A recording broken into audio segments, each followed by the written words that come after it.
Meu nome é Ronaldo Júnior Fernandes, sou aluno do curso de licenciatura em Matemática do Instituto Federal de São Paulo, campus Matão, e esse é um trabalho dentro da disciplina de Progressões em Matemática Financeira. Eu vou falar sobre o sistema Price de amortização.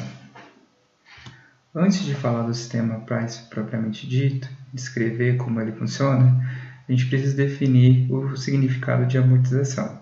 Quando se paga por um bem financiado ou empréstimo de forma parcelada, cada parcela tem, em geral, duas funções: a de amortizar, ou seja, de pagar parte da dívida, e de pagar juros referentes àquele período.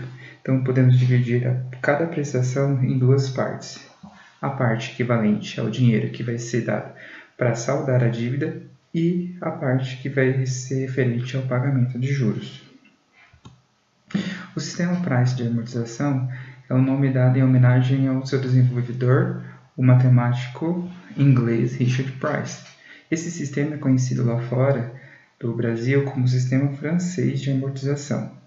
Ainda que ele tenha sido inglês, desenvolvido na Inglaterra, seu estudo, a França foi a que mais se beneficiou na época da Revolução Industrial e era um sistema usado para calcular pensões. A sua principal característica é que as prestações são fixas, ou seja, são constantes, e é bastante utilizado no mercado financeiro para financiamento de automóveis, imóveis, eletrodomésticos, empréstimos e dentre outras aplicações. No sistema Price, os juros são calculados sempre sobre o saldo devedor do mês anterior. Então, para determinar o valor mensal da amortização, basta que saibamos o valor das prestações que são constantes, pois a amortização será a diferença entre as prestações e os juros. Então, considerando JK, P e DK, respectivamente, como sendo os juros, a prestação e o saldo devedor no período K, então é possível verificar que a amortização vai ser de um determinado período vai ser igual à prestação menos juros daquele período. Como que o juro é calculado? O juro daquele período vai ser igual à taxa de juros vezes o saldo devedor do período anterior. E como que é calculado o saldo devedor daquele período? É o saldo devedor do período anterior menos a quantidade de dinheiro amortizado para aquele mesmo período. Então, como calcular o valor das prestações fixas? Considere o fluxo de caixa. Nesse fluxo de caixa eu tenho prestações fixas que devem ser pagas aqui em N meses. Se eu trouxer todas essas prestações para a data focal igual a zero, eu chego na seguinte equação.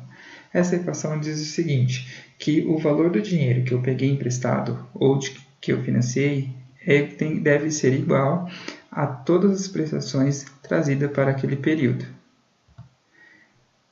Se a gente analisar a segunda parte dessa equação, percebemos que ela é dada pela soma dos n primeiros termos de uma PG de razão 1 mais a taxa elevada a menos n.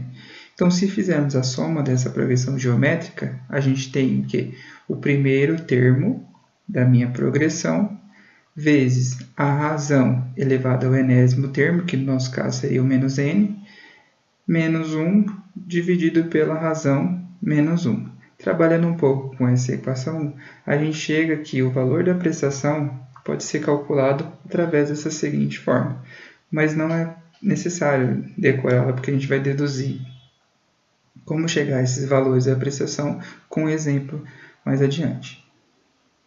Considere o seguinte exemplo. Agostinho tomou um empréstimo de R$10.000 em um determinado banco a ser pago em 5 prestações mensais a uma taxa de 10% ao mês. Considere o sistema Price de amortização e calcule o valor de cada parcela.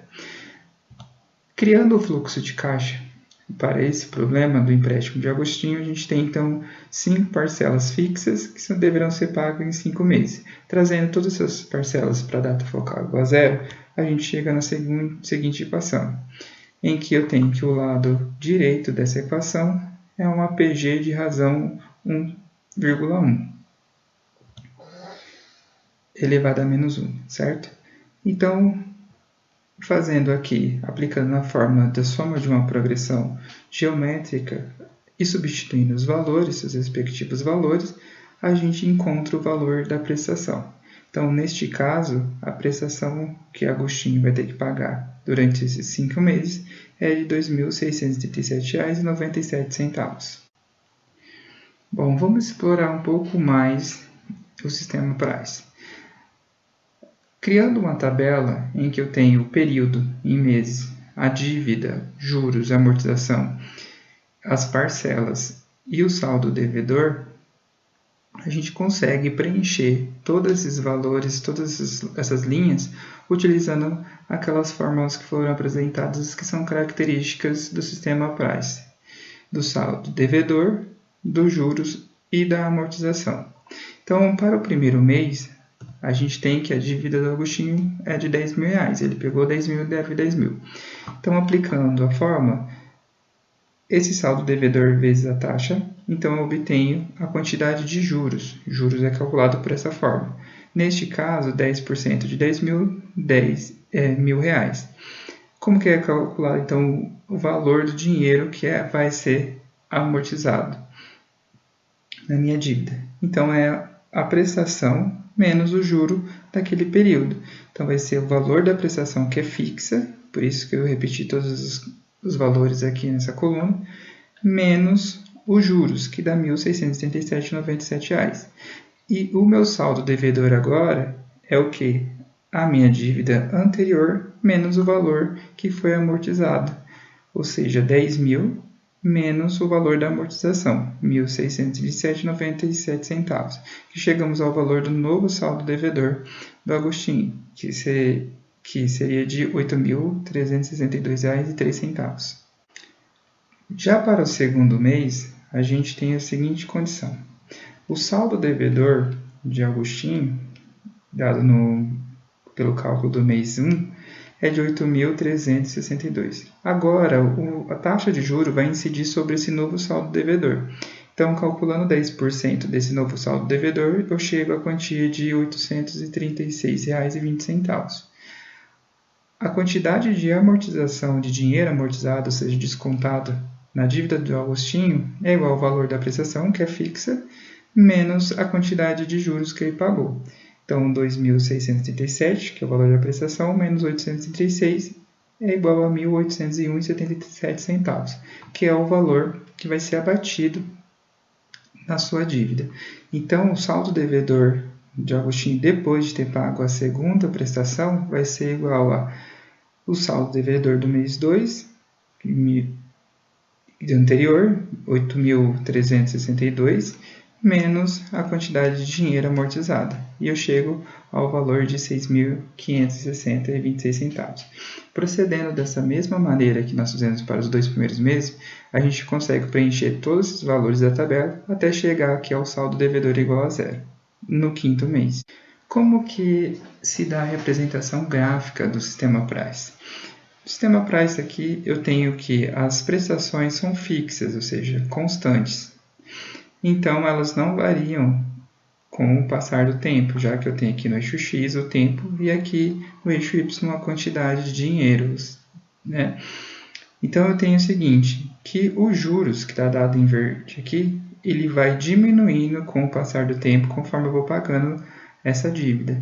E o valor amortizado, ou seja, o valor que vai ser descontado da minha dívida, aumenta ao longo do período. Então, no primeiro momento, a taxa Price ela vai pagar mais juros do que a dívida propriamente dita. Analisando comparativamente os dois sistemas mais comuns de empréstimo ou de financiamento no Brasil, saque e Price, a gente viu no exemplo anterior que as prestações na Price são constantes, enquanto que a amortização é crescente. Na saque, a gente tem que as prestações são decrescentes e a amortização é constante. A vantagem da tabela Price em comparação com a saque é que o valor da prestação é o mesmo durante todo o financiamento e a prestação inicial é menor em relação à calculada pela saque. A desvantagem é que você começa pagando mais juros do que sua dívida propriamente dita. e o saldo devedor diminui mais lentamente que em relação ao saque, uma vez que as prestações não diminuem, porque elas são fixas. Bom, essas são as minhas referências bibliográficas.